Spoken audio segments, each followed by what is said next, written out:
प्रतामं देवीं सरस्वती व्यासं ततो जयमुद्रयते गणाकारं महाशून्यं शून्य मध्ये निरामय निरामय मध्ये ज्योति संज्योति भगवानुभयो श्री भगवान् भगवता नचं मुखस्फलितं अक्षर त्र्यक्षरम् आबीजम् अनन्तं निज जयते चतुर्विंशति ब्राह्मणं चतुर्श्लोकेश नारायण नारद दशम श्लोके व्यास चैव शतानि च अष्टादश सहस्रेषु कृत्या सत्यवती सुत सुखभ्यामुपदेशेन परीक्षित निज जयते सुख परीक्षित संवादं नारद वसुदेवयो कवि निमित्त संवादं अवधूत जदुराजना कृष्ण उद्धव संवादं सुत सनक मुनिना एतानि षड संवादं भागवत भावुका जनानाहं दृष्टामि वैकुण्ठे योगिनः हृदयेन च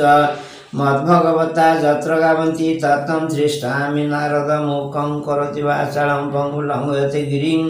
यत्कृपातम वन्दे प्रणमाधवं निगमकल्पतरुगलितं फलसुखं मुखदावृत द्रवसंयुतं पिबत भागवत रसमालय मूढौ रसिक भुवि भावुका माधव माधव माधव पदुंगलुचि मकरंद से मकरंद पान करी बोल आनंदे हरि हरि हरि नामे बांध भेड़ा पारी करे चकाटोड़ा से चकाटोड़ांक पयरे मन मरहु निरंतरे मन निरंतरे रहु हा कृष्ण बोली जीव जाऊ हा कृष्ण बोली जाऊ जीव मोते उधर वासुदेव नमामि नमामि नमामि नमस्ते गुरुदेव स्वामी नमस्ते गुरु परम ब्रह्म महाशून्य च विश्रामम् महाशून्य शब्द होई शब्द नाम ब्रह्म कही श्री गुरु चरण नमः श्री भागवत आरंभ श्री भागवत कृष्ण रस आरंभे जगन्नाथ दास। अष्टादश अध्याय 18 अध्याय 18 अध्याय कालिय सर्प को पेशी नागालय वन अनलु गोपगण कृष्ण को गले परित्राण। राजा परीक्षित उवाच बोल ये अभिमन्यु सुत भमुनि कह भागवत केवण हेतु काली सर्प छाड़िला रमणक द्वीप गरुड़े क्यों अपराधे पशि न थिला काली हृदे हरिचरण चिन्ह सिरे धरिण गला निज पुरे एकता कह मुनि मोते संसारु तरी विजे मन्ते कहती सुख मुनि तो से श्रीकृष्ण चरण विश्वासे श्री सुख उवाचम शुणाभ कालियर कथा तुम क्षपदे शुद्ध चेता ब्रह्मा जे संसार भियाई जा जा जे जा मते फल स्थान देई कालिय आदि जेते सर्प थोइला रमणक द्वीप निर्भय होई थांती तही गरुड़े बलि भोजा देई वन गहन वृक्ष मूले गरुड़ पूजंती सकले मासके नाना उपहारे पाड़ी पड़ई एक घरे से बड़ी भोजा दई तो से पूजंती जीवनर आसे एमंते कालियर घरे पाड़ी पड़िला एक बारे नागे कहिले तार आगे गरुड़ पूजा तोर भागे शुणी कालिय तो सचिते संजा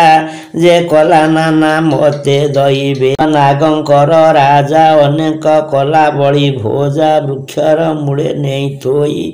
अनेक वाद्यनाद बाई कालिय विचारई देखी गरुड़ बोली केड़े पक्षी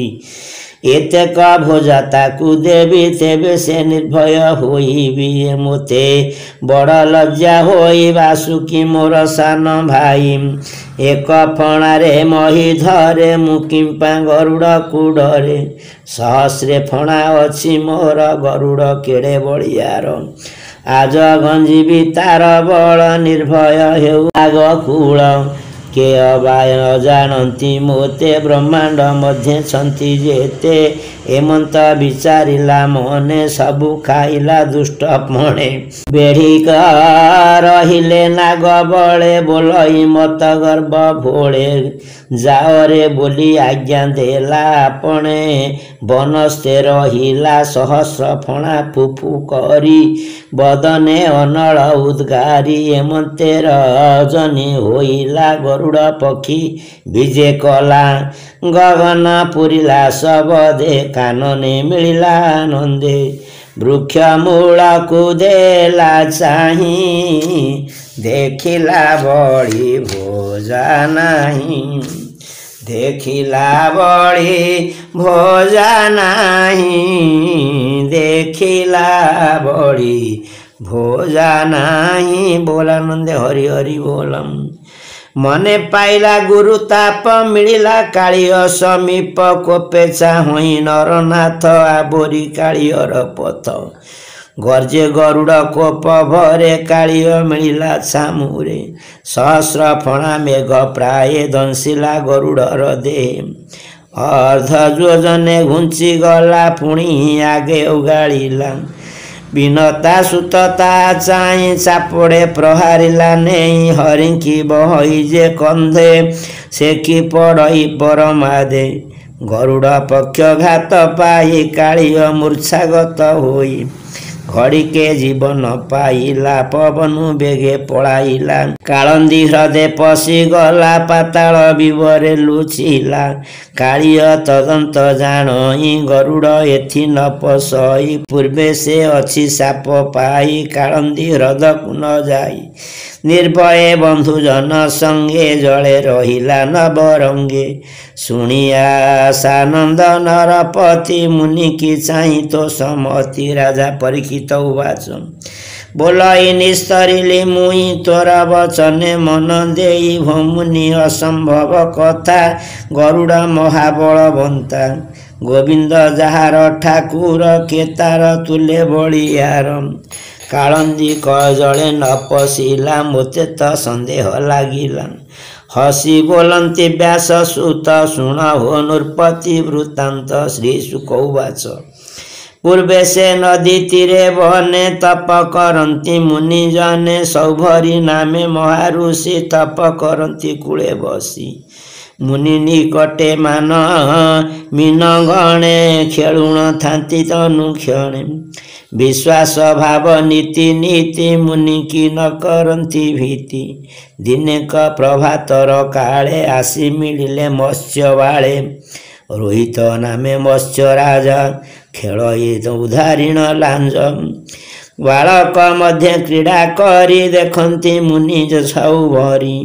एमंते गरुड़ मिलिला कालंदी जल को चाहिला आहार अर्थे उड़ुथिला जलरे मीन को देखिला निश्चले मीन चरुथिला जल हांदोल करिदेला निश्चिंते विहरही मत्स्य मुनिता देखती प्रत्यक्ष मुनि बोलंती रह रह एमाने मोहरटी देह गरुड़ न शुणिला कर्णे रोहित गिलिला बहने देखि चकित मुनि बर कोपे कंपिले गुरुतर बोलंती हरि किए बही याकू कोप न जोगाई मु कले याकू विनाश कोप करिबे पितवास एमंते चित्त स्थिर करी कोपे बोलंती सबु भरी आरे रे गरुड़ एड़े गर्व मोते देखाइलु स्वभाव मोहर मने देलु ताप उचिते घेन मोर साप कालंदी हृदय न पशिबु जीवने जेते काल थिबु जेबे पशिबु दुष्ट पणे भस्म होइबु तत्क्षणे शुणी पलाई खगबर मिलिला अपना मंदिर ताहा कालिय थिला जानी लुचि पशिला मने गुणी शुण परीक्ष दंडधारी कूले विजय नरहरि कालिय सुकुटुंब घेनी पूजी से गला पादवेनी कृष्णर दक्षिण बदन आनंद यशोदार मन गोपी गोपाळे बेगे धाई कोले धरती चुंब देई हरिंकी पाई तो सचिते चिंता छाड़िले हृदगते कृष्ण को देखी हलधर कोल करती स्नेहबर गाई गो बच्चा देखी तो से रहिले मनर हरसी आसी मिलिले विप्रजन नंद को बोलंती वचन बोलंती भाग्यवंत तुई एमंत देखिला तो नहीं